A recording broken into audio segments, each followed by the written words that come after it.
All right, everybody, welcome back to the Mission Roll Call Town Hall. Jim, you know what? I'm just going to skip, not even introduce myself for a second because I'm just happy to have you back, man. Welcome back. Thank you. Thank you. It's always a pleasure to be here. Yes, it is. All right, as everybody knows, I'll be your host today, Ray Whitaker. Then, of course, our co-host, I guess you're over here, is Mr. Jim Whaley, the CEO of Mission Roll Call. So, Jim, I know you were out last week, but like just in general, how are things? How was the trip? Very good. I went up to DC, met with some great folks, met with some folks at the VA, talked about a lot of our polling, a lot of the things we're working on via homelessness, access to healthcare. They were very receptive. We had a great discussion. And then I also had the opportunity to participate in kind of a symposium, get together with some good folks. Yeah, they talked bad about you, but they talked good about us. It must have been another Ray Whitaker, Jim. Yeah, it wasn't me. Yeah. We the veterans. So Ellen and her team run that, and we talked a lot about just some ways that veterans in their community can get involved to help each other. And their really focus is making sure that the voting process that veterans get involved with the voting process. Yeah. Making sure people get registered, make people come in. And so now we have a lot of veterans volunteering for that. It's an easy lift. They get involved with the community. They meet people in their community, and they make sure that they watch the voting process. And everybody wants a good voting process, right? So good discussion about that. And of course, that organization's doing a lot of other stuff. So people interested in this, you go check that out. We, the veterans, and then also, of course, our resource directory where you have a lot of different organizations. I mean, we could spend a whole discussion on all the different organizations, all the great work that they're doing, right? We should do that. We should really just talk. But yeah, great trip.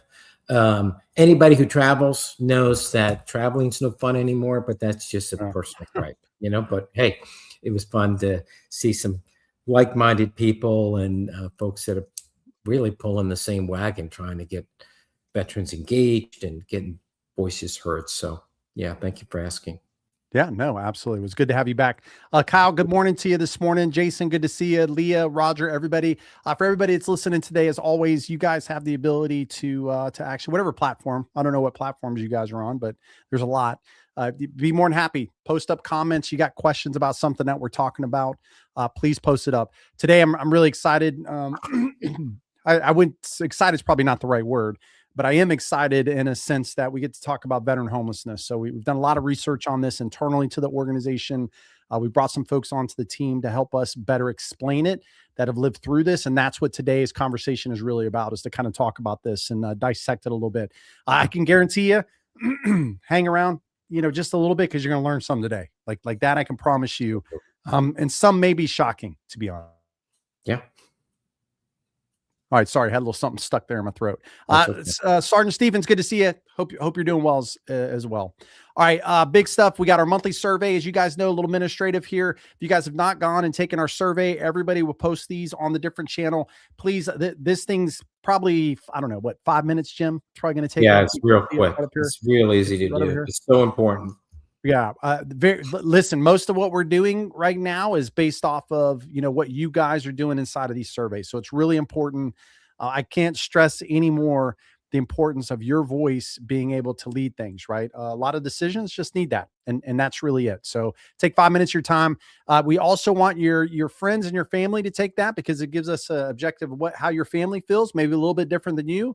And of course, the population, we need that. So everybody that takes this is good. Helps us out. Next town hall is going to be July 8th. So it'll be after America Day, as we call it, the 250th anniversary of this great nation. So a couple days later, we'll be coming back together to have a town hall. I can't remember what that one's about, but we're going to have a guest on, I think, for that one. Well, I don't want to spoil it because I don't want to say it wrong, because it may be something different. During this town hall, as I mentioned, if you guys have questions, something you want to talk about, we hit on something, you want to add data, you want to contact us, whatever, you guys can just comment on the platform you are. So I already see some of you commenting over here. Don't be shy. It doesn't matter if you're on Meta, Twitter, wherever you are. This is very beneficial for us. And the goal here is to really just keep crushing things internally and getting y'all's feedback. So Jim, we had an opportunity to talk a little bit about what you did last week in DC. So I don't want to rehash that. One thing that was kind of interesting though, I was, you know, surfing on the VA, right? I was just doing a little bit of Right. searching the other day, and I was looking, you know, because we talk about this 9 million, you know, that are inside of the VA system, and then there's like this 9 million ish that aren't tied to the VA. Yeah. Can you explain kind of why it's important for the 9 million that probably is not registered to be a VA? They've not gone. Why it's so important for them to at least go and sign up and look and see what benefits they may be able to get? Yeah, a lot of reasons to do that. And I fell into that category because I didn't go to the VA until I was out for almost 20 years, retired. And then I was sitting around with my team. We were talking about the challenges of navigating the VA system and benefits and that. And I went, well, I haven't really done it. And the team kind of challenged me and said, you need to do it. You need to go through it if just for the fact of going through it and having some empathy for those that have gone through it as well. And I did. And of course, then found out, yeah, you're eligible for some things because of where you deployed and the things that you did. So I think the first point would be you may be leaving some significant benefits on the table. And I think the more veterans do that, the more powerful we are as a group of people within the country. And the VA then has the ability to really research and see where some of these issues are with a wider group of people. So think about the data they can get, and then that helps them plan for the future. So if you're not going to do it for yourself, do it for the group that's coming in the service right now, or maybe a son and daughter, because those benefits, if not taken advantage of, somebody will pull them away and they'll go somewhere else. And I also think that, you know, when I did that, I met a lot of good people along that way, along that process. And I think it binds you back to your service again, and it opens up maybe some floodgates of memories and things like that, because you're kind of forced to go, okay, where'd you go? What you do? Oh yeah, I did do that. I did do this, because sometimes you put it on the back burner. But I think there's some significant benefits that you could be leaving on the table by not doing that. I think the other piece, besides meeting people and going through that process, is, I mean, think about it. We have the world's largest medical system, focused on 9 million. Think about how much more they could grow and provide benefits and technology and things like that if they tapped into the other 9 million. That's right. So if in doubt, just go to your local. Most counties have it. Most small towns. There's this easy way to look up who's closest and let them know you're a veteran in that community. Even if you don't do anything else, at least they know how many veterans are in that area, and that's helpful for everybody. So just do it. Yeah. It's easy. I mean, what's the loss? You know, Right. what's the loss of? I mean, and the reality is, you know, I think, and again, this is an opinion. I mean, that's the great part about this is we have these sometimes. Right. You know, from my perspective, there is a lot of what I would call social media. You know, when you look at social media news in general, you're going to see a lot of negative because that's what propagates to the top, right? So I Right. find that, you know, I had a conversation with a buddy this weekend that's getting out, and very much like me, he didn't want to file disability because Right. like his thing is like, hey man, I can walk, I can talk, I can do all the things, and like I don't want people to look at me negatively. And I'm like, in my mind, I understand the point, but you know, as I'm sitting there talking to him, I'm like, it's not about, the problem is people look at the disability or the benefits or anything else as like it's money that's coming in. You know, a smart person told me the reason that you do the benefits and you go through the VA process and everything is because the future, right? Which now I'm starting to live. Like the pain's getting more severe. There's things Yeah. that are not working like they're supposed to. Like all of these things through life kind of happens. So it's more about making sure that you have those things logged, you're in your system, so that when the time comes, shouldn't look at it as, what do I deserve, not deserve, and the money part of it, because I see a lot of people checking out because they keep seeing this echoing thing right now of like, I don't want to request something and then I get it, then I got the government coming after me because I'm going to pay it back because they think that I'm lying about my injuries. Yeah, that's not the case. That's not. Yeah.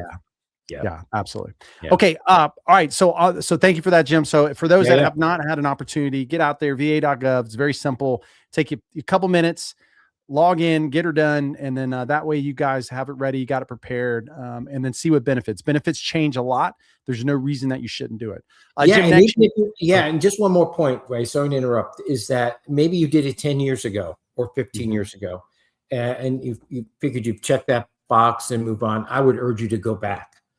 Because there's been a lot more things added to the process and more technology and more research. And of course, your body has changed too. So to just go back and do a recheck, I think is important. So obviously, if you've never done it, you should do it. But if you have done it, you should go back again. And it's not that painful. Yeah, absolutely. Yeah. And Heath just wrote a note here. Veterans who BS about their injuries are far outnumbered by vets who do not get the care they need. This is the point, right? And I think that the main part, there's a system in check.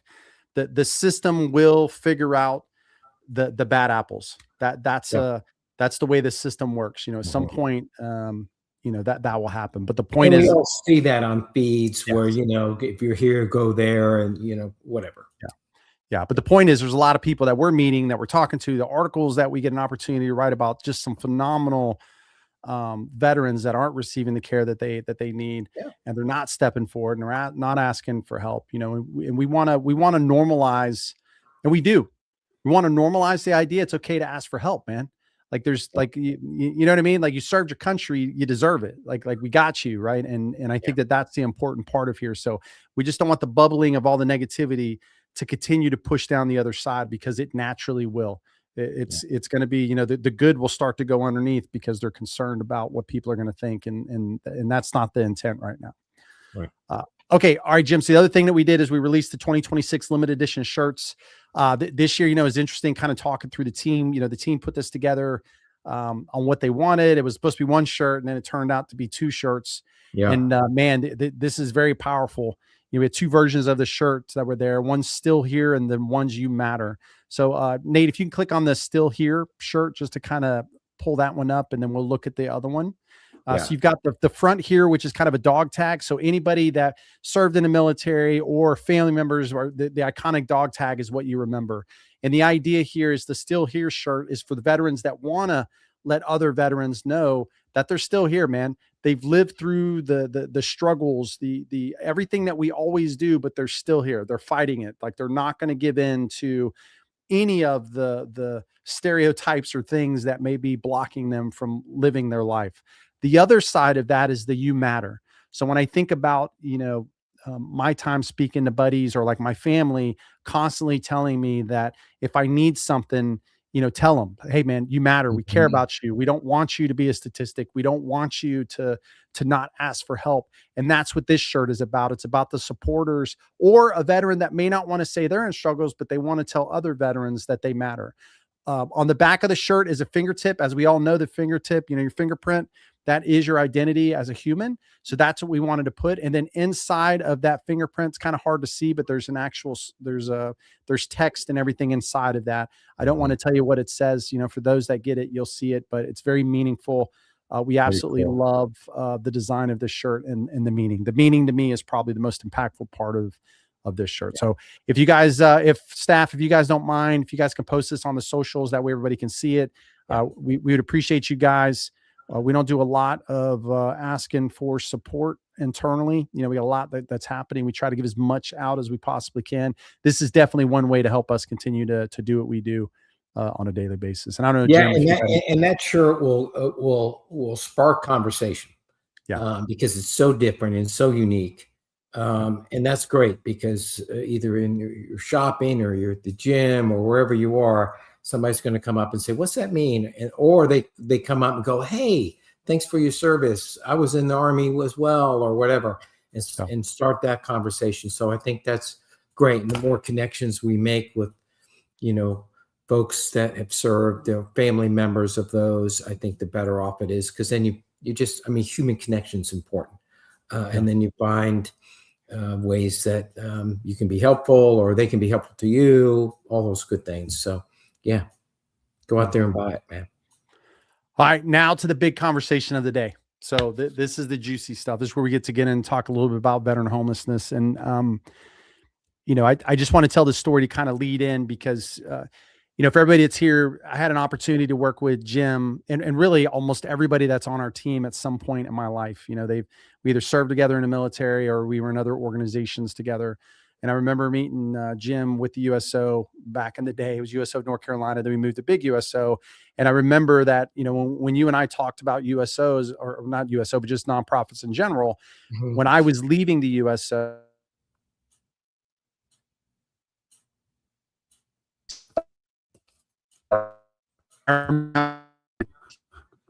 we wanted to make an impact to folks and be as good as we can to those that were around us. And part of that was doing something that would be meaningful.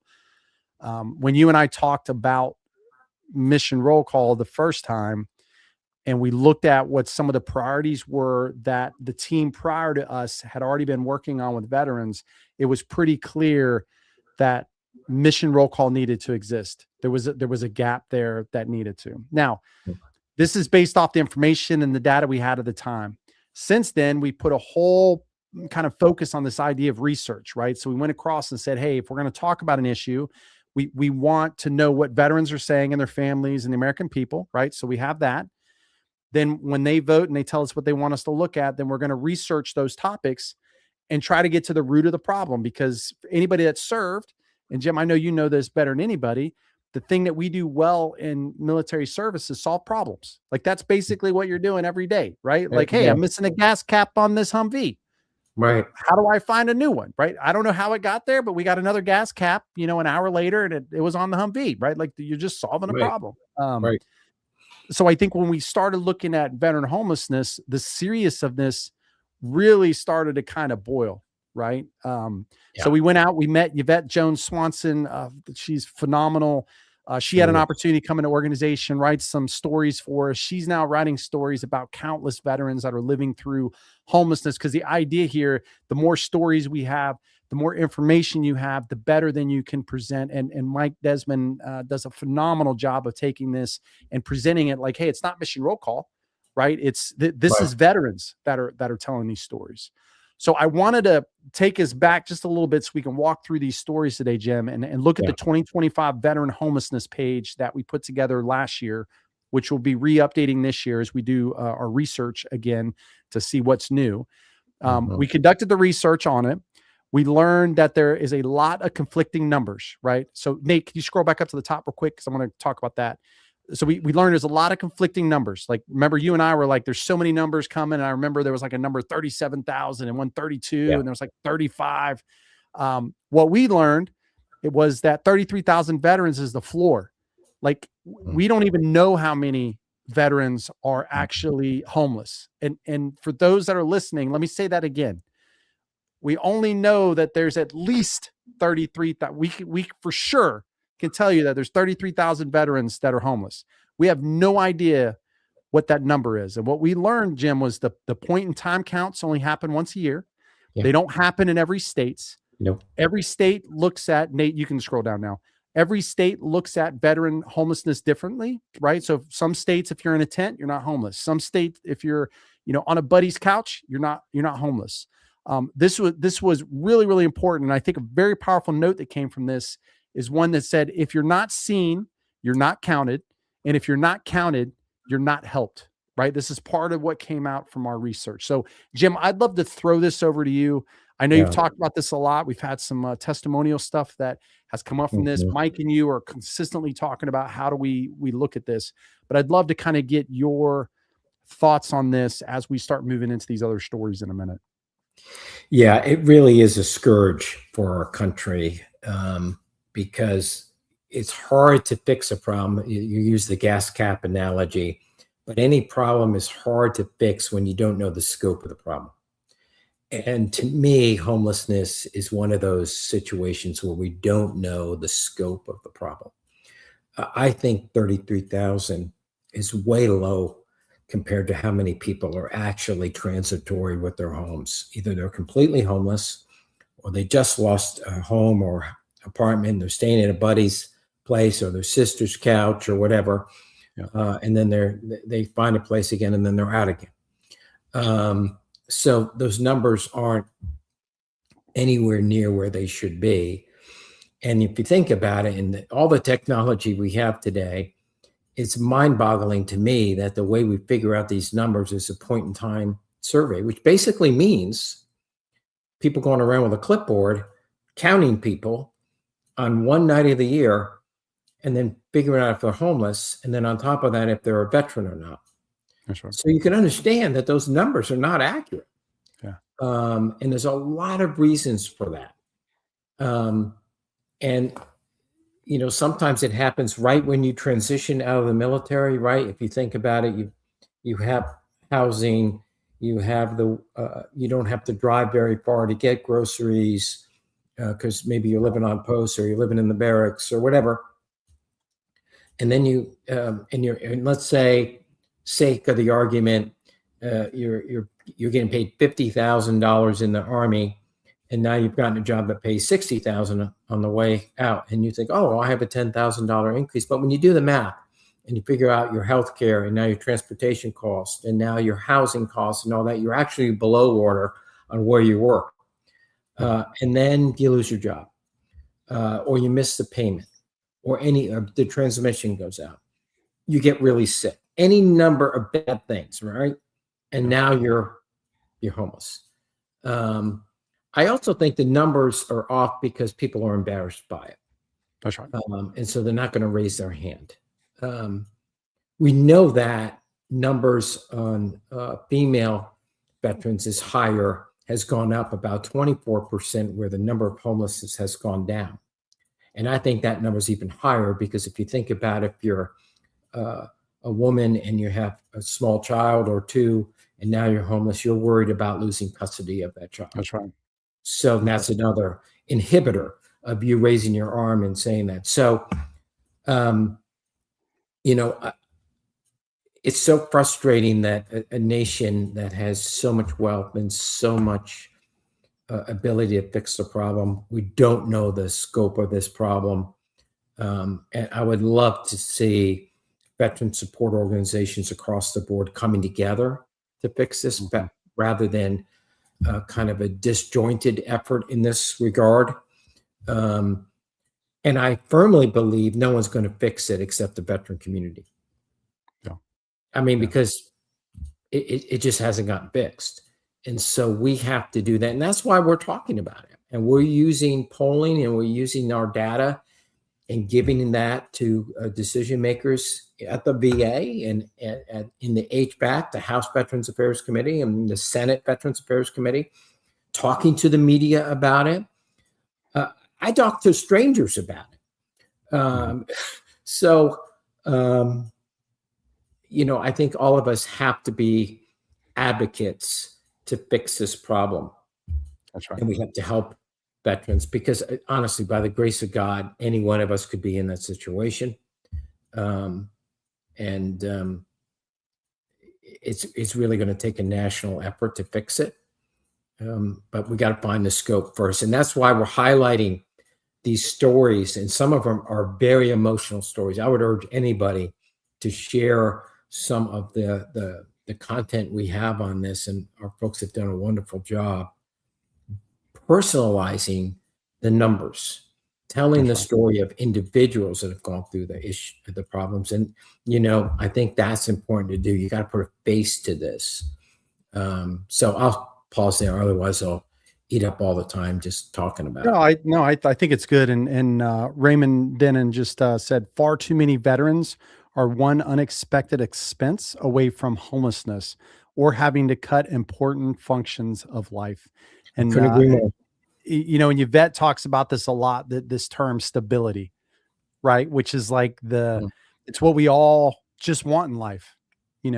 That doesn't mean that our urges, because I get in these philosophical conversations and I try not to, because it's just I'm not smart enough, I think, honestly, to get into them. Right. I just want to fix things.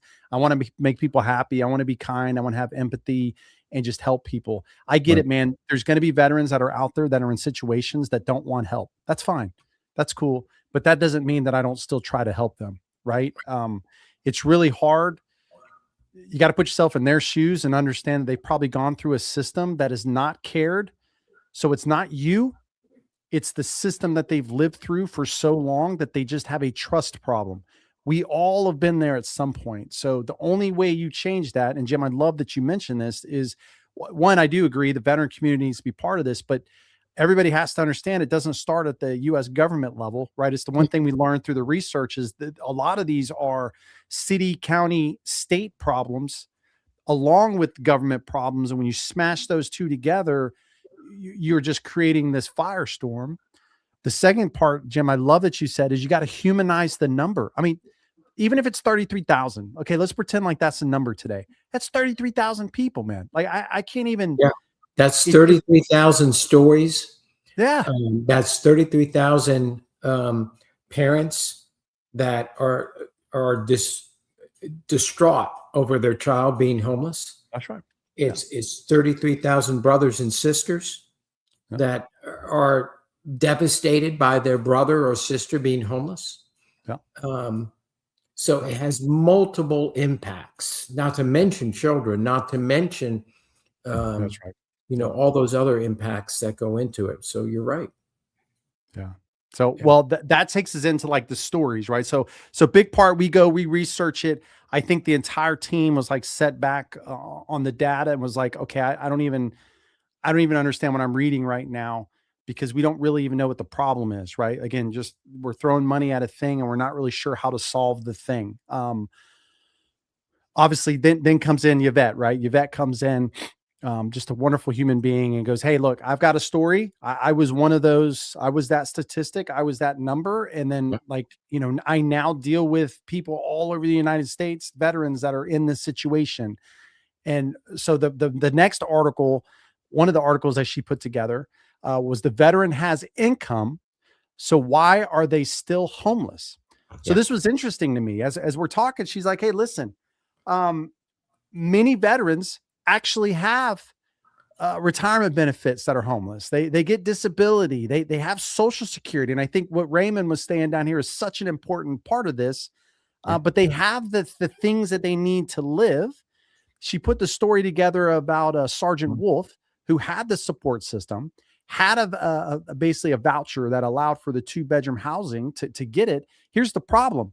The economy locally didn't have that 2-bedroom housing that she needed. So guess what? Voucher goes out of date. Sergeant Wolf is still homeless because the process that we have put into place is not allowing for the veteran to utilize the system appropriately to get what they need because the economy, the availability in that area is not matching what the veteran needs. And Jim, we saw this with I'm not going to mention her name, but we had talked to the individual from Florida, right? The Air Force veteran. And the exact same thing was happening. I've got the ability. I've been approved, but I can't find a place. They won't accept me. Like there's nowhere to like how infuriating that is. The system again, and this highlights government level, you're going to do these things, but then when you get down to city, county, state level, everything changes because the environment doesn't match. To support the veteran. So Jim, from this story, was there anything that kind of glared to you from this one where she talked about Sergeant Wolf and just, the voucher and all that kind of stuff?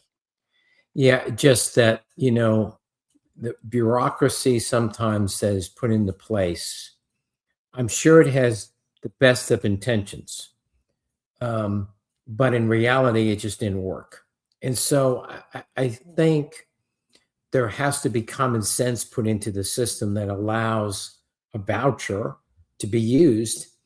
And I don't understand why we have deadlines and arbitrary parameters that make it difficult. I mean, the challenge is if you're homeless, your health care is really bad in most cases. Your diet is really bad.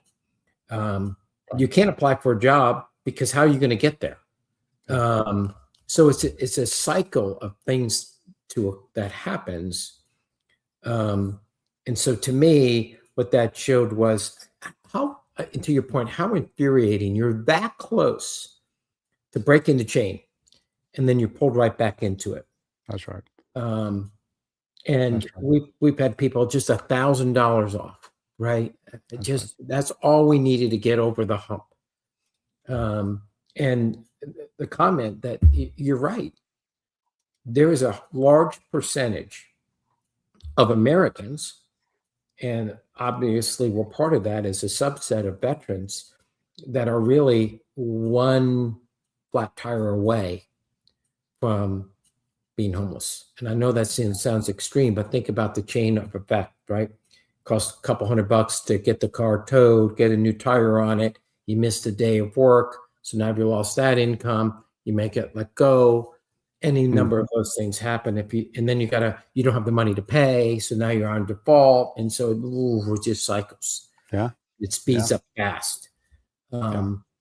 And so it would be great if we had a better safety net and an ability for all the veteran support organizations to kind of work together on this. And I know and I know that's a utopian thought. And I realize not every veteran support organization is focused on homelessness, and some are doing X and some are doing Y. But this is a big issue because this affects suicide numbers. It affects so many other things that we really need to bring awareness to it. And that's why these polling is so important. That's why sharing this information with people in your community is important. And roll up your sleeves and get involved. The more people we get involved, the more likelihood this is going to be fixed. It's not going to be fixed by mission roll call.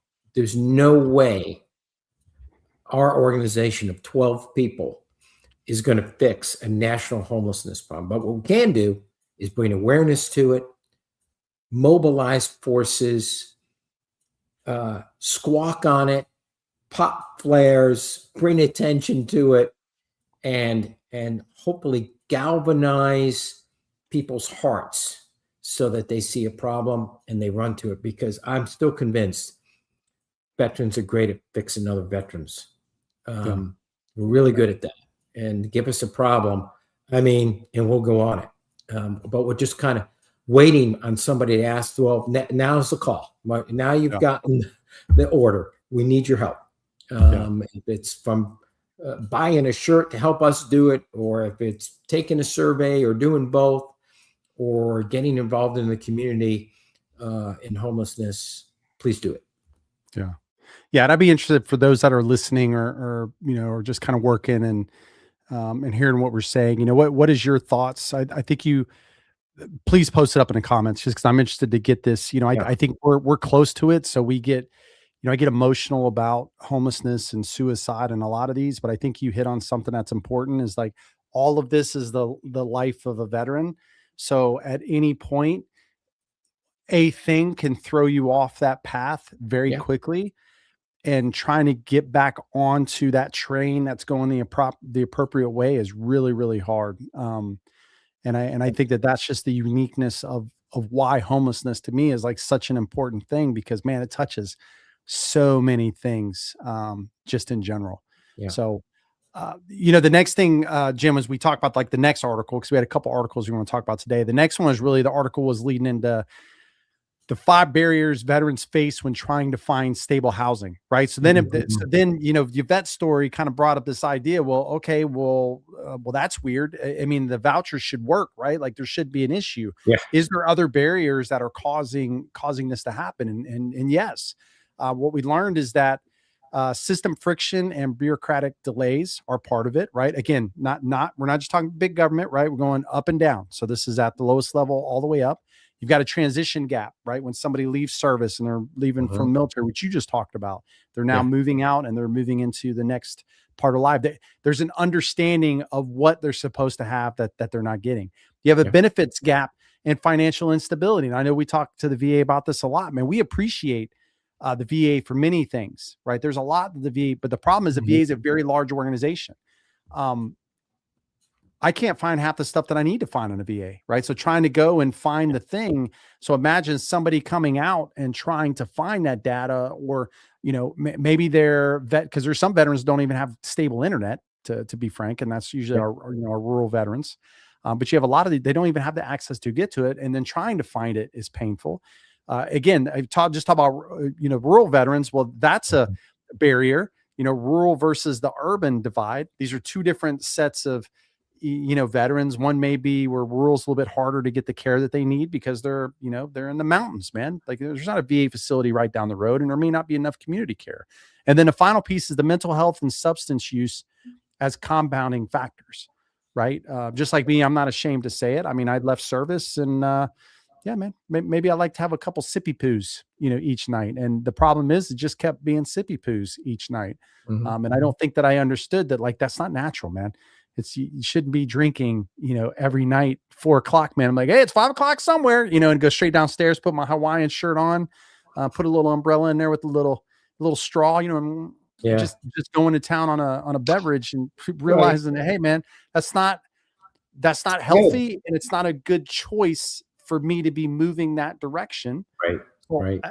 Jim, from your perspective, I mean, that's a lot of barriers, and there's gonna be more, right? Like I wish you could do. I mean, we just gave 5 here, but is there any of them that just kind of stands out to you more than another? Yeah. I think for me, it's always a combination of all those things. So I think we have a tendency of think of things in, this one, this one, this one, this one, but in actuality, it's a combination of all of those that provides an environment that is stifling for progress. So it could be a little bit of this and a little bit of that, that causes a systematic inability to kind of move forward with your life in a meaningful way and get pulled back into a situation that is not good for your family and not good for you. And any one of those things can really derail you in the process. I do feel, though, if I had to highlight one, I think there's an underestimation by most people when they get out of the military, and maybe this is a knock on the TAP program, and if it is, be it so. I don't know if it really does a very good job and to really help people think through financially what those impacts are, what you have to plan for when you do leave the military, and the gap analysis of, oh, now I have to pay for, groceries outside the commissary, which is going to add a percentage. I'm going to have to get my own health care. That's a big percentage. I don't have a stable job. We've all worked in companies, in organizations that truth changes overnight. And what you thought was a secure job is now being outsourced or just being cut. And now, of course, you have 2 week severance, and that's not enough to carry. And then on top of that, you have to now find healthcare. So all those type of things can happen to really get you off course. So it would be great, I think, of a better understanding for people to do that. And I think that's where I think we're helpful at Mission Roll Call, because we do have Mission Roll Call University, and we do have these discussions here that kind of help people think about it. But I know, even talking to people that I know, they're just graduated in the academy, or they're into the service now and they're thinking about get out. I ask them some hard mathematical questions, and I see some panic in their face, and I know they haven't done the math.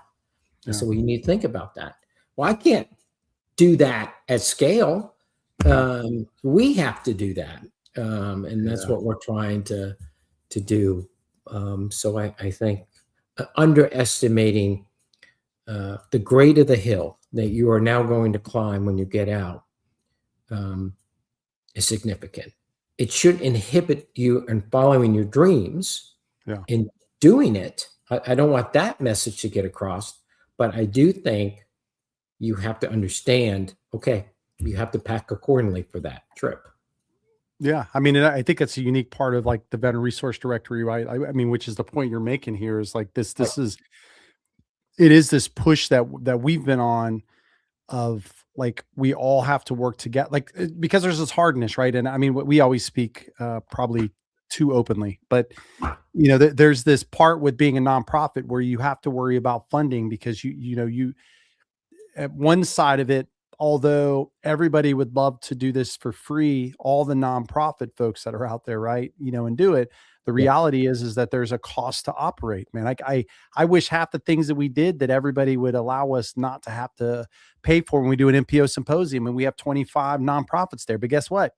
You got to pay, right? I mean, the good news is I feel way more better for us because we have a decent process in place for that. But that seems to be the first hurdle you've got to get past with the MPOs, is like this understanding that like the only way we're going to combat and help self-correct some of these things is by working together on the thing. Because yeah, you may be working on transition and you look at homelessness and go, I don't do that. Actually, you do. Like, actually, Yeah. you're the transition part of this.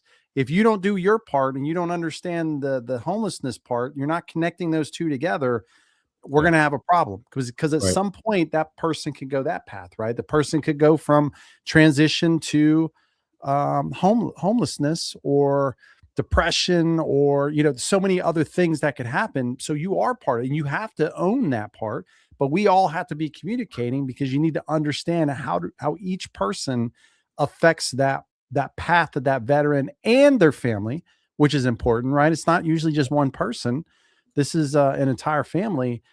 And I got to be honest. I mean, when I think of me, I could fail at something and it would impact me. Like it would impact me because I'm a bit of a perfectionist. But I think if I failed my family, Oh like, yeah. that would be hard, man. Like I don't know. I don't know how I would take that, because I've not like really thought Not about it wired like that that. way. Yeah. Yeah. But I've never been in those shoes. But I definitely know for a couple folks we've had on a show or we've talked to in the podcast or whatever Yeah. that have had that happen, and they went far right immediately, Mhm. because they couldn't look their own family in the face, because they felt like Mhm. they had failed them, when actuality the family was not thinking that, right? Like that's not what the family, but for us, we don't, no fail, right? Everything we do, missions, no fail, no fail. So Yeah. I don't know if you Yeah. had anything else, Jim, to add to that. It would be great if, um, I hate to keep harping on this, but when you look at the power of all the veteran support organizations across the nation, I mean, one of the things that we're getting a lot of visibility with is we go in there with thousands of polling numbers, and it's powerful to show those numbers in front of Congress and the VA and the press, because we're the only ones kind of doing that. Yeah. If you look at the veteran community, it's changing. It's no longer going to the American Legion places anymore, and it's changing. The dynamic is changing, and they're gravitating to things like this, and using the ability to have their voices heard through polling and some other things. But we need to think about it as an organizations as how we come together to really solve problems versus this is my bucket, that's your bucket. That's right. Because there's not a finite amount of resources out there. I'm not taking your resources away. And it's actually much more powerful to go into a governor's office or a senator's office and say, hey, these 50 veteran support organizations representing 10 million veterans thinks this. And here's the polling to show it.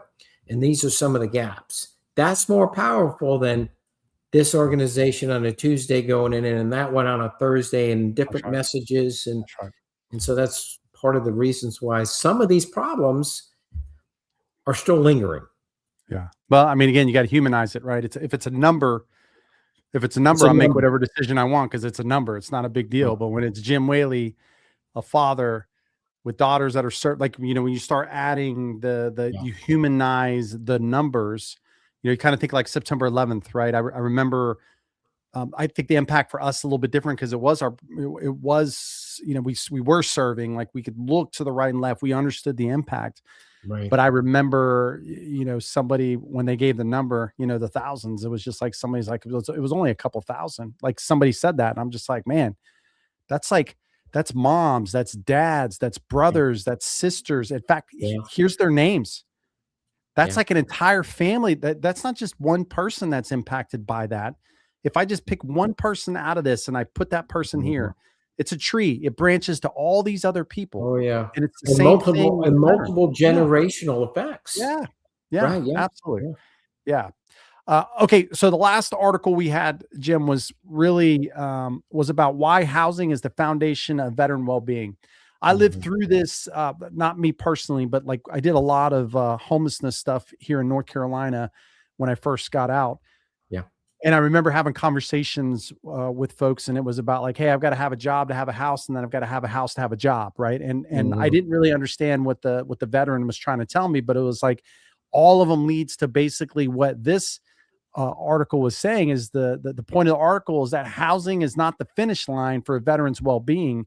It's the starting line, meaning you've got to give them the stability first to allow them then to move forward. Right. So when I think of Raymond's note here, the unexpected expense away from being homeless. Well, the point is stability. It's about having a place, right? Having something to call yours or somewhere you can stay.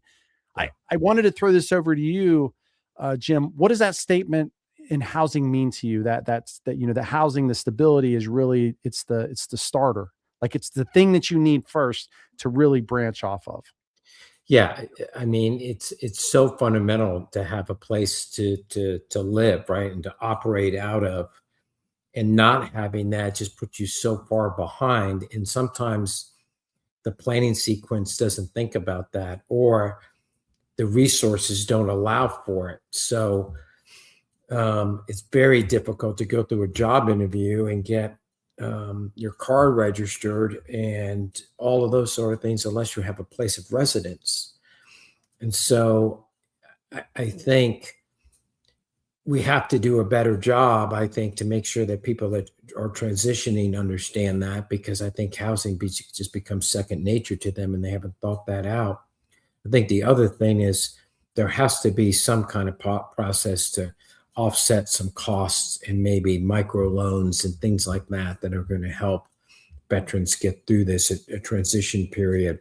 Because quite frankly, anybody that's got out of the service, as soon as you say you are, you're treated differently immediately. That's right. And Yeah. once you leave, you're gone. Yeah. I mean, even and it's amazing, and it's not done in a mean-spirited way. It's just like, okay, well, you're not with us anymore. We got to focus on what we're. That's right. It's more mission-oriented versus a personal thing. Um, so I think we have to we have to make sure that people are educated in this process and understand it. And I think, like I said earlier, I think as a veteran support organization, we have to, and that's why I love our directory, because it Yeah. helps veterans. Hey, man, this is my zip code I'm moving to. What are some organizations that can help me there? That is a great first start. And then reading these articles, I think, is the second great start to give you a sense, a situational awareness is like, oh, this is a real thing. This could happen to me if I That's don't right. plan accordingly. That's right. Um, and I think both of those, and I think the third part is, okay, let's say the worst case scenario happens. What are some lessons learned by others that have gone through it of how I mitigate it?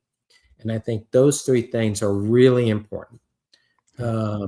And if just one of those things stick with one person that's watched this today, then this has been successful. Yeah. And then Mad Vet came in and said, "What the f is going to take to make the government give a crap about the homeless issue with those who gave their life?"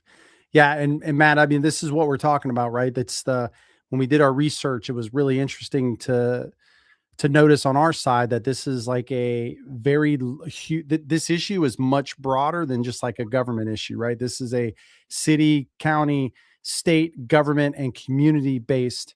One of the points that Jim brought up that I truly agree is the best people to accomplish this is going to be us. It's going to be the veterans that Yeah, we got served to do it. and being that voice, right? There's 18 million, 17, 18 million, who knows what the number is, right? It's like anything else, but there's 18 million of us that are out here along with our families. We have the ability to make change. I mean, we've seen that already the last 2 years. When veterans stand up about an issue, you see the meter pushes. Oh yeah. We've seen it multiple times this year, over the last 2 years that we've really been focusing on these things. So I appreciate what you have there, because I could tell you're just as passionate about this as we are, that we really want this to be something that we're not talking about anymore moving in. Yeah, the I mean, future of the the community. way it gets solved is our voices have to be heard, right? That's the whole That's right. motto of what we're doing. So your voice has to be heard, and it's just not the 18 million veterans, right? It's if you think about 18 million veterans and a significant other or a spouse or your family member, right now you're going to multiply that 18 million by a factor of times 2 or times 3. Now you're talking 30, 40 million people that are affected by veterans issues. That is a sizable voter block. Yeah. That gets attention by the media and that gets attention by elected officials. But we have to Yeah. harness that energy. That's why every time we talk about polling, we talk about hearing your voice because that's the way we're going to affect change.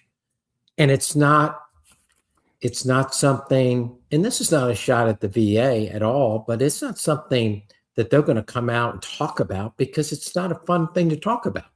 And Yeah. the numbers are not getting very better, right? Yeah. Same with suicide. We're talking about it because we know through listening to you that this is an important issue.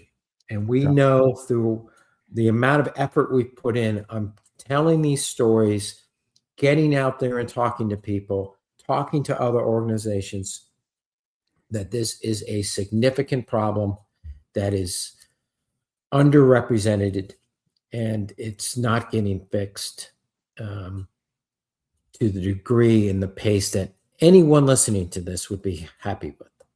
Yeah. No I mean, one, you've no got to one make it is viral. saying, yeah, exactly. Yeah. You've got to make this viral, man. Like if you want change, I mean, you got to speak your mind. And Yeah, this is issue none of us. Renewed Hope Canines of Virginia. Thank you so much for stopping in today and yeah, hanging out with us. They made the comment: more orgs like the National Center for Healthy Veterans, aka Valor Farm, would be great. I know there are a few others like them scattered across the country.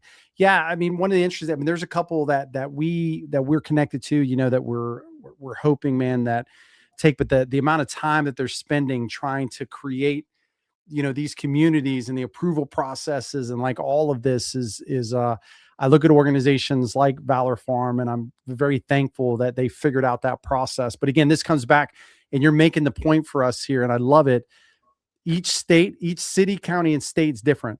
Some states are stepping up going, hey man, we got you. We're going to make this work. We're going to figure it out. We're going to like, and they're, it's like anything, right? You can let me come in the military because I'm too old. Let's give you a waiver, man. We'll figure it out. This is a real problem. You have the ability to figure it out to help. And that's by giving land that maybe you're not using. And instead of doing it for other things, instead of selling it, how about if we give it to an organization that's going to be able to make an impact? And then we make sure that we can house veterans. All of these things are things that can happen. And we need everybody to speak up. So, yeah, I mean, it's such an interesting topic that unfortunately we're going to have to continue to talk about.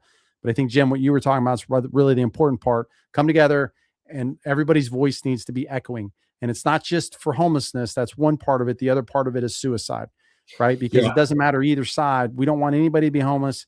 We don't want anybody to be taking their life. We got to talk about it to get it there. yeah. And the other thing that I forgot to say, which I wrote down, and it's amazing I still forgot to say it, was we have to find a better way than the point in time survey to figure out how many people are actually homeless. That's right. I don't have the answer for that on this call, but somewhere in the environment and ethos, there is someone that knows how to do that. And that's what we need to really kind of figure out. I can guarantee you it's not a one day in time survey. It's got to be spread out. It's got to be sequential. It's got to be, but I can't believe with all the technology we have and the fact that we have so many veterans spread all over the country that we can't do a better job in figuring out where these people are, how many there are. And I think that's one of the first steps. And we would love to partner and embark on that and get support to do that. Yeah. Salvation Army may be it. Yeah, that's a good, yeah. There's definitely a lot of options. If you guys have any questions, please don't be shy to post them up. We're going to skip over one of the things Nate, I just want to go straight to the MPO symposium because we're already pretty much at our time today. Look for the MPOs that are out there, for the nonprofit organizations, the veteran service organizations. It's like one thing that we talk about that we're here for. And it's not only for the veteran, it's for you. Here's our thought on this. It's pretty simple. If we support you supporting veterans, then we're supporting veterans. You know what I mean? Like, it's that easy for us. So we want to support you. So part of what we do is we do MPO symposiums across the country. We've got those coming. We'll see you guys. Thank you guys for coming in. We got these around the country. They're going to be coming. I think our next one, Nate, if you can scroll down there, I think it's in Pennsylvania, will be our next one. So you can see right here where it's coming. So we got Gettysburg coming. We got Farmville, Virginia, Texas is give or take. I think DFW, Dallas, maybe down to Houston, somewhere in that area. We're going to have Georgia. And then, of course, Cali. We're going to be somewhere near Los Angeles and San Diego. So somewhere in that area. Listen, we don't want to just do it in these states, right? We want to make this much bigger. Michelle, good to see you. Thanks for stopping in. There's Michelle right there, in fact, for Operation Honor Rural Salute, one of our amazing partners. So it's not just about these locations. We want to spread that out, right? One of the examples is with Michelle Lang. She's focused on the veteran portion of this when we're doing these MPO symposiums. So not only are we going to be focused on you guys from an MPO perspective, great organizations like Michelle and all the others that will be underneath her and what she's doing will be out supporting veterans there at the actual location as well in Gettysburg. So that's just one. And we can't wait to see the relationship continue to grow outside of that. Jim, any kind of final comments from you for today or anything you want to leave everybody on? Hey, all of us on this call either served or were part of a family that served, or maybe it's been our dad or our mom, or we have a son or daughter in the service. So all of us have a passion for those that have served. And all I will say is that, service never ends. When you take off the uniform, what is in you, in your DNA, to help others, to make things better than the way you found them. It was something we were trained to do. It's something that was expected of us. And that charter is still carried in our pocket. We still need to do that. And the issues we talked today is the next hill to take.